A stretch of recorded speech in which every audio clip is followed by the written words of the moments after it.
बंजारन का प्रेम और जादूगरनी का जाल। रेगिस्तान की तपती रेत पर जब सूरज ढल रहा था, तब बंजारों का एक कबीला पुरानी बावड़ी के पास रुका। उसी कबीले में थी रेशमा, एक खूबसूरत बंजारन जिसकी आवाज में जादू था। रेशमा का दिल कबीले के ही एक नौजवान साहिल के लिए धड़कता था। दोनों ने तय किया था कि अगली पूर्णमासी को वे निकाह कर लेंगे। लेकिन उस बावड़ी के दूसरी ओर एक काली हवेली थी, जहां तिलोत्तमा नाम की एक जादूगरनी रहती थी।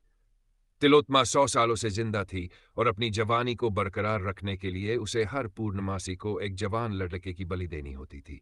इस बार उसकी नजर साहिल पर थी। उसी रात जब पूरा कबीला सो रहा था, साहिल को एक अजीब सी सुरीली आवाज सुनाई दी। वह मदहोश होकर उस काली हवेली की ओर चल पड़ा। रेशमा की आंख खुली तो उसने साहिल को हवेली की ओर जाते देखा। वह चिल्लाई, साहिल, रुक जाओ, वह रास्ता मौत का है। पर साहिल पर जादू हो चुका था।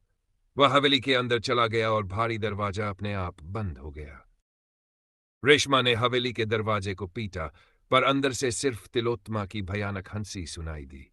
जादूगरनी बोली, यह अब मेरा है।